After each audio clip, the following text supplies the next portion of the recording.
الحمدللہ رب العالمین والصلاة والسلام علی خاتم النبیین اما بعد فاعوذ باللہ من الشیطان الرجیم بسم اللہ الرحمن الرحیم الصلاة والسلام علیک یا رسول اللہ وعلی آلک واصحابک یا حبیب اللہ الصلاة والسلام علیک یا نبی اللہ وعلی آلک واصحابک یا نور اللہ۔ رب کریم کا ہم پر احسان ہے کہ ماہ شعبان ہمیں ایک بار پھر جیتے جی عطا فرمایا۔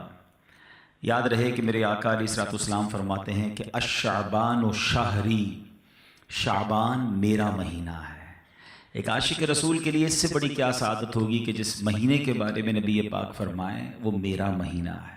اور ایک بڑی خوبصورت قرآن پاک کی آیت ہے جو اگر میں کہوں تو غلط نہیں ہوگا کہ بچے کو قرآن پاک کی یہ آیت یقیناً یاد ہوتی ہے، اور وہ آیت درود ہے جس میں رب فرماتا ہے ان اللہ و ملائکتہ یصلون علی النبی یا ایھا الذین آمنوا صلوا علیہ وسلموا تسلیما۔ درود پاک پڑھ لیں۔ اللہم صل علی سیدنا و مولانا محمد عدد ما فی علم اللہ صلاۃ دائمۃ بدوام ملک اللہ۔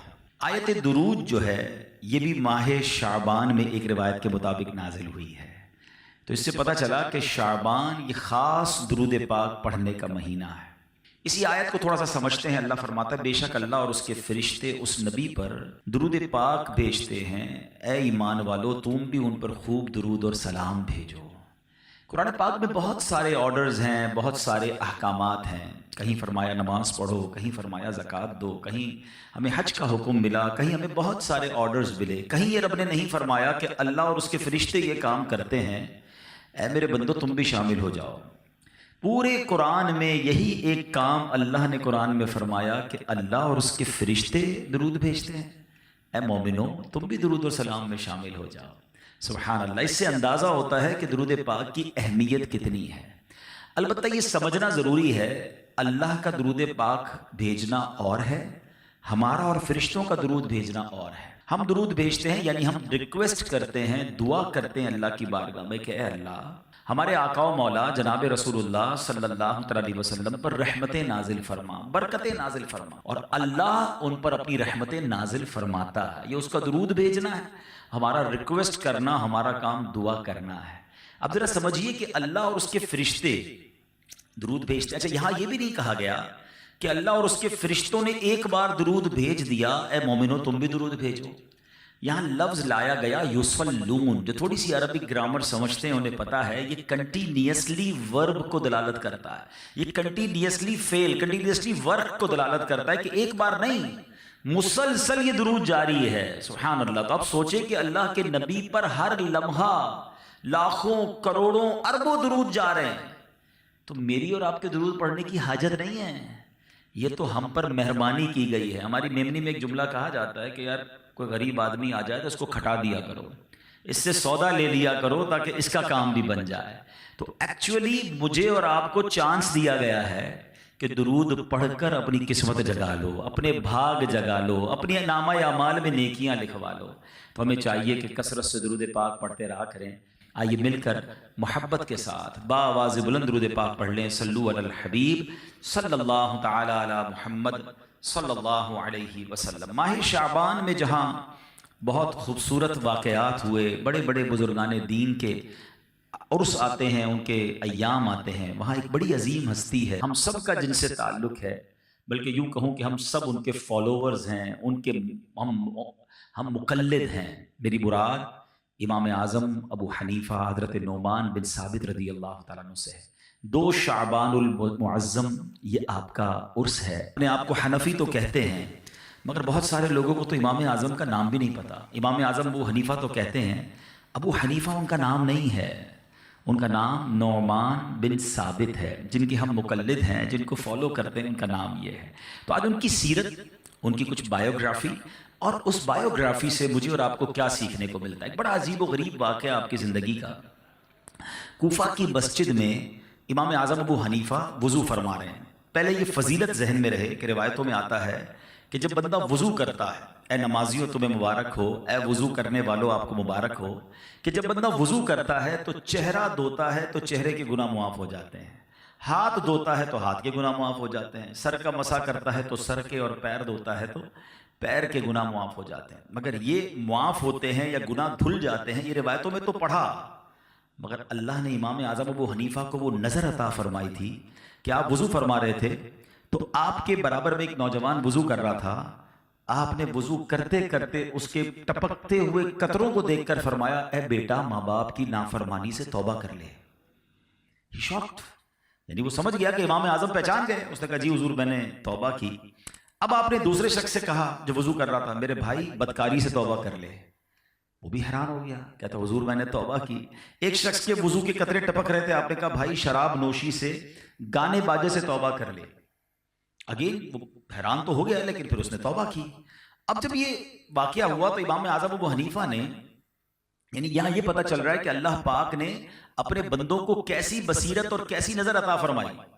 مگر امام اعظم ابو حنیفہ کا کمال دیکھیں کہ آپ نے اللہ کی بارگاہ میں دعا کی کہ اللہ یہ کمال یہ مجھ سے واپس لے لے، کیونکہ اس نظر کی وجہ سے، اس بصیرت کی وجہ سے مجھے لوگوں کے عیب پتہ چل رہے ہیں۔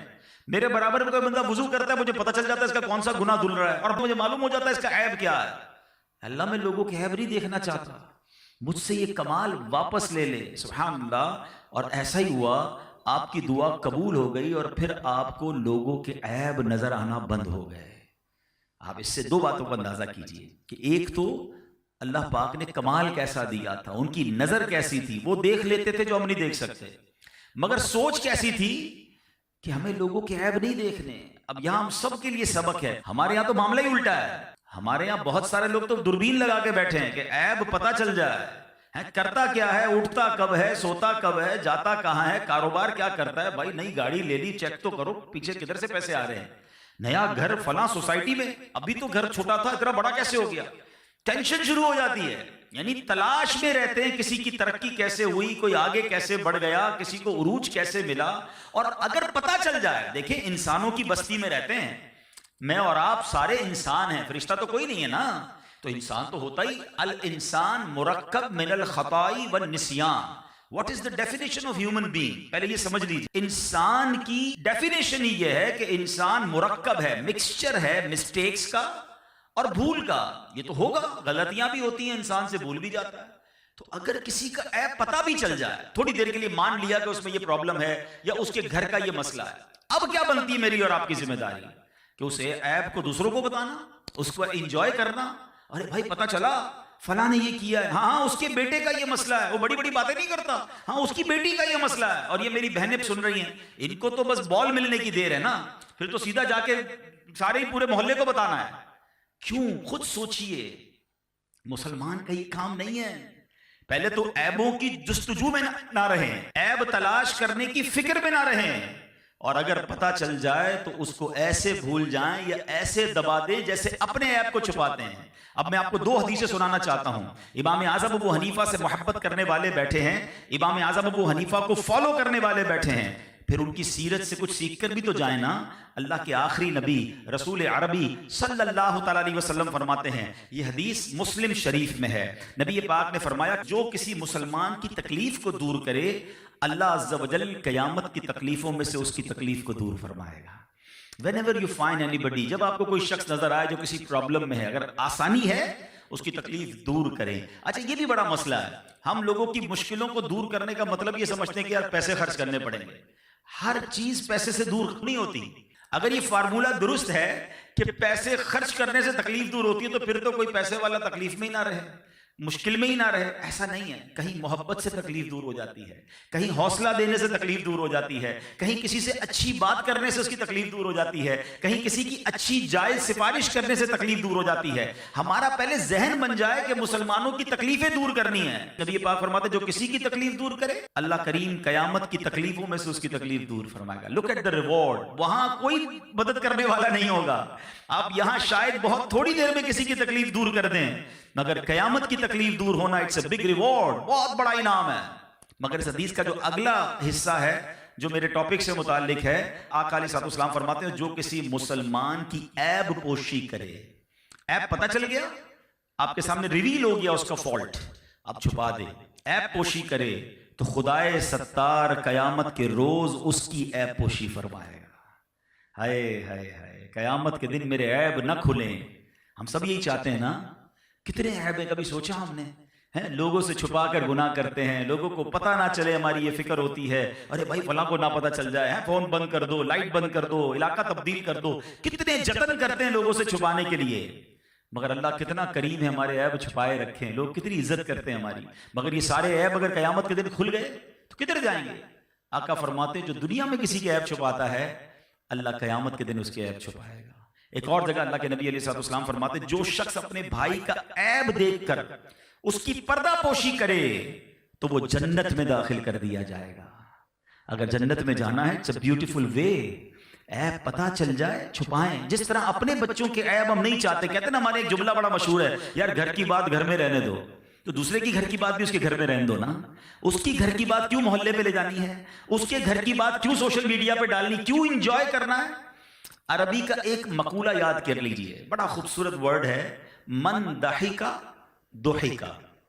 جو ہنستا ہے اس پر بھی ہنسا جائے گا. جو لوگوں پر ہنستے ہیں نا، مذاق اڑاتے ہیں، دیکھا اس کے بچے نے، دیکھا اس کی فیملی نے، دیکھا اس نے یہ کیا، کبھی بھی نہیں. کہیں ایسا نہ ہو تھوڑے دنوں بعد یہ آپ پر آفت آ جائے.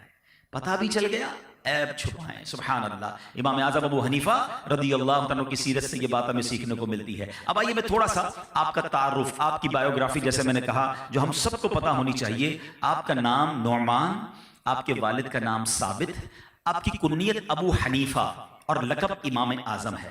آپ سن 80 ہجری میں کوفہ میں پیدا ہوئے، 70 سال کی عمر پائی، 2 شعبان المعظم 150 ہجری میں آپ نے وفات پائی. آج بھی آپ کا مزار بغداد معلیٰ میں ماشاءاللہ لاکھوں عاشقان رسول کے لیے مرجع خلائق ہے. آپ ائمہ اربعہ یاد رکھیے گا، 4 امام ہیں، امام اعظم ابو حنیفہ، امام شافعی، امام مالک، امام احمد بن حنبل رضی اللہ تعالیٰ عنہ مجمعین. یہ برحق ہیں، یہ چاروں برحق ہیں، چاروں کے خوش عقیدہ مقلدین آپس میں بھائی بھائی ہیں. امام اعظم ابو حنیفہ ان چاروں اماموں میں سب سے بلند مرتبہ ہیں، اور اس کی ایک وجہ یہ ہے کہ آپ تابعی ہیں. تابعی کس کو کہتے ہیں؟ نبی پاک علیہ السلام کو کسی نے ایمان کی حالت میں دیکھا یا پیارے آقا کی صحبت پائی اور اس کا ایمان پر انتقال ہوا، وہ صحابی. اور جس نے صحابی کو ایمان کی حالت میں دیکھا یا اس کی صحبت پائی تو وہ تابعی، اور اس کا خاتمہ بھی ایمان پر ہوا ہو. تو امام اعظم ابو حنیفہ یہ تابعی بزرگ ہیں. آپ نے صحابہ کرام سے ملاقات کی، صحابہ کرام کی صحبت کا آپ کو شرف بھی ملا. امام اعظم ابو حنیفہ بہت بڑے بزنس مین بھی تھے. یہاں بھی بزنس کمیونٹی کے لوگ موجود ہیں، لیکن اس کے ساتھ ساتھ علم کے بھی امام ہیں. آپ ایسے علم کے پہاڑ ہیں کہ بڑے بڑے علماء حیران ہیں آپ کے علم کے آگے، اور ساتھ ساتھ آپ کی عبادتوں کا عالم بھی بہت نرالا تھا. بعض اوقات انسان جب بزنس میں بیزی ہوتا ہے، پڑھائی لکھائی میں بیزی ہوتا ہے، تو نفلی عبادتوں کے حوالے سے اس کا ذہن نہیں ہوتا. امام اعظم ابو حنیفہ کا یہ حال تھا کہ آپ نے 55 حج کیے، اور آپ جب مکہ مکرمہ میں حج کرنے گئے، باب کعبہ آپ کے لیے کھولا گیا، آپ کعبہ مشرفہ کے اندر داخل ہوئے، اور کعبے میں 2 رکعت کے اندر آپ نے پورا قرآن پاک ختم کیا.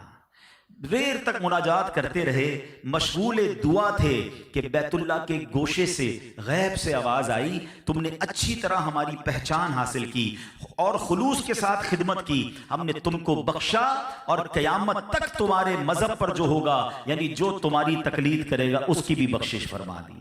تو اے حنفیوں تمہیں مبارک ہو. امام اعظم جب مدینہ منورہ گئے، نبی پاک کی بارگاہ میں سلام عرض کیا، السلام علیکہ یا سید المرسلین، تو روضہ انور سے جواب آتا ہے. وہاں موجود لوگ یہ آواز بھی سنتے ہیں، وعلیکہ السلام یا امام المسلمین. یہ مرتبہ آپ کو حاصل ہوا. اور سبحان اللہ، امام اعظم ابو حنیفہ کی شان یہ ہے، آپ مسلسل 30 سال تک روزے سے رہے.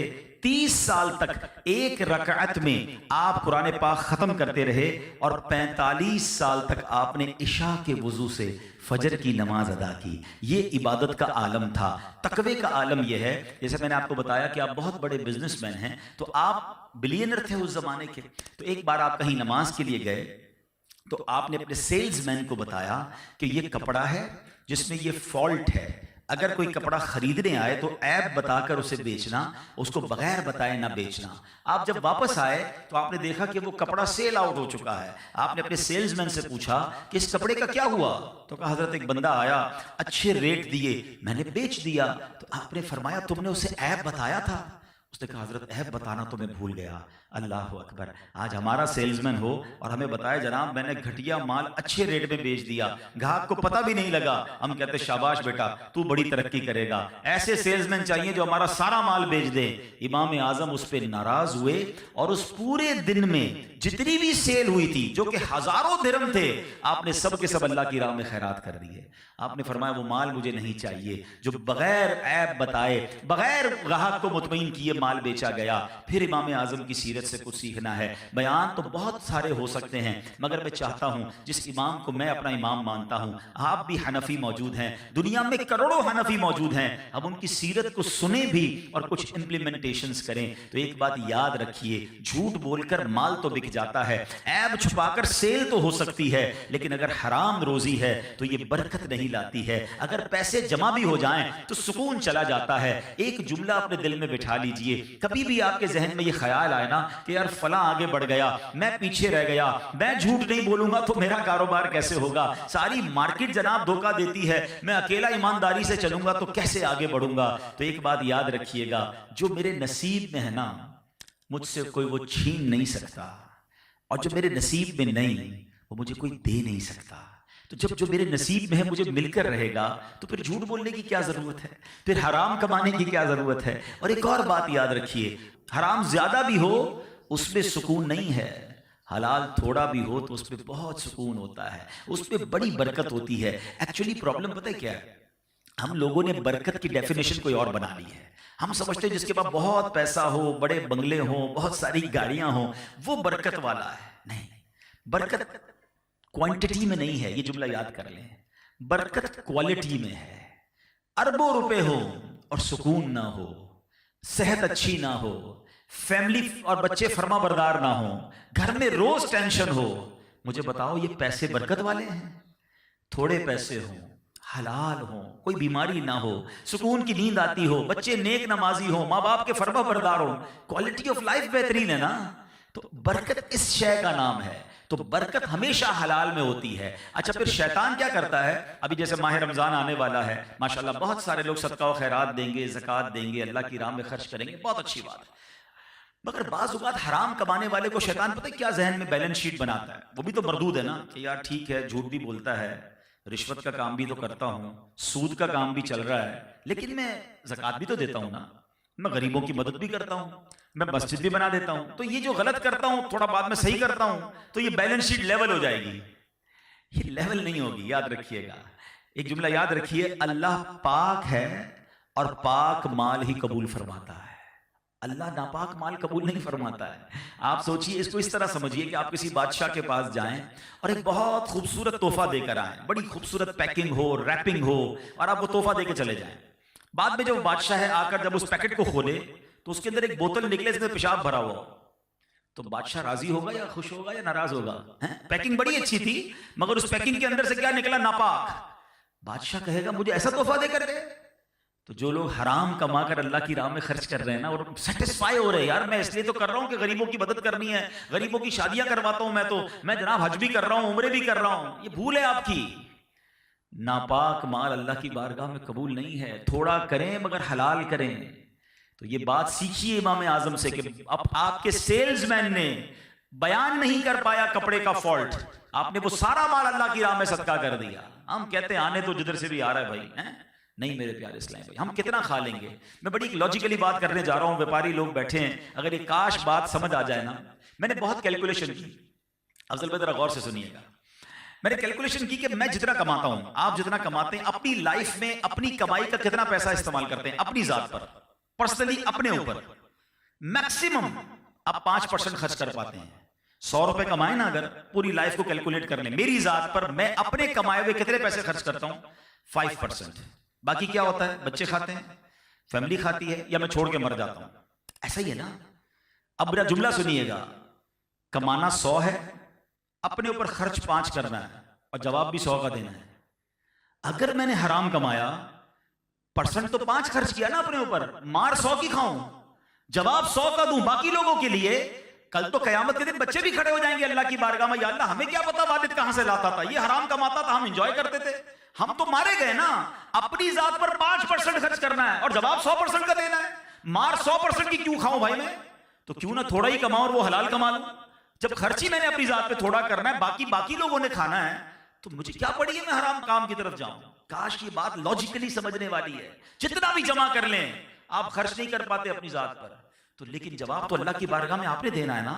تو کاش یہ بات سمجھ آ جائے. ماہ شعبان جاری ہے، نیت کیجئے کہ حلال ہی کمانا ہے. بہت سارے لوگ ملتے ہیں، پرچیاں بھی دیتے ہیں، ہمیں میسج بھی آتے ہیں، حضرت دعا کریں، بڑی پریشانیاں ہیں، بڑی مشکلیں ہیں، دعا کرتا ہوں دعا قبول نہیں ہوتی. مکے جا کر بھی دعا کی، مدینے جا کر بھی دعا کی، مگر پتہ نہیں کیا مسئلہ ہے، دعا قبول نہیں ہوتی. چیک تو کریں حلال کھا رہے ہیں کہ نہیں، بچوں کو حلال کھلا رہے ہیں کہ نہیں. اور اب اسی کے اپوزٹ ایک بات سنیے گا، ایمان افروز بات. حضرت Saad bin Abi Waqqas, he was Ashra Mubashra, he was Sahabi from Ashra Mubashra. 10 صحابہ میں سے یہ خوش نصیب صحابی ہیں جن کو جنت کی بشارت ملی. مگر کیا ریلیونٹ، کیا بیوٹیفل کوسچن کیا نبی پاک سے، یا رسول اللہ صلی اللہ تعالی علیہ وسلم میں مستجاب الدعوات بننا چاہتا ہوں. کتنی پیاری کوسچن ہے. مستجاب الدعوات کے معنی کیا ہے؟ میں جو دعا مانگوں وہ دعا قبول ہو جائے. ہم سارے بننا چاہیں گے، سبحان اللہ، مسئلہ ہی حل ہو گیا نا. میں جو دعا مانگوں قبول ہو جائے تو سارے پرابلم سالو. اچھا پیارے آقا علیہ السلام نے کوئی بہت لمبا جواب نہیں دیا کہ اے سعد اتنے روزے رکھو، اتنے نمازیں پڑھو، اتنے سجدے کرو، اتنی تلاوت کرو، پھر تمہاری دعائیں قبول ہوں گی. نہیں، ون لائنر آنسر. اللہ کے نبی علیہ السلام فرماتے ہیں اے سعد اپنی غذا پاکیزہ کر لو تو مستجاب الدعوات بن جاؤ گے. سمپل. غذا پاکیزہ، روزی حلال، لقمے حلال، دعائیں قبول ہونا شروع ہو جائیں گی. تو پھر تو سارے مسئلے حل ہو گئے نا. اب دوسری ایک طرف حرام بہت سارا ہے، دعا قبول نہیں ہو رہی، پریشانی نہیں جا رہی، اور ایک طرف حلال ہے اور ہر دعا قبول ہو رہی ہے. بتاؤ کون سا راستہ اچھا ہے؟ کیوں پھر جاؤں میں حرام کی طرف؟ تو کاش یہ بات ہمیں سمجھ آ جائے. آگے چلتے ہیں. امام اعظم ابو حنیفہ رضی اللہ تعالیٰ کیسے کمال کی ہستی ہیں. پیسہ بہت تھا مگر لون بھی بہت دیتے تھے، قرضہ بہت دیتے تھے. اب یہاں بھی میں تھوڑا سا بزنس کمیونٹی سے بات کر لوں، مجھے موقع ملا ہے. ہمارے یہاں ایک رواج یہ ضرور ہے کہ ہم صدقہ خیرات کرتے ہیں، بہت اچھی بات ہے. میرے آقا علیہ السلام جب معراج کی رات جنت پہ گئے، جنت کی سیر فرمائی، تو جنت کے دروازے پر آپ نے لکھا دیکھا کہ صدقے کا ثواب 10 گنا ہے اور قرضے کا ثواب 18 گنا ہے. آپ نے جبریل امین سے ارشاد فرمایا اے جبرائیل یہ صدقے کا 10 اور قرضے کا 18 گنا کیوں ہے؟ عرض کی حضور صدقہ تو ہر کوئی لے لیتا ہے، فقیر بن کے تو ہر کوئی لے لیتا ہے، قرضہ وہی لیتا ہے جو ضرورت مند ہوتا ہے.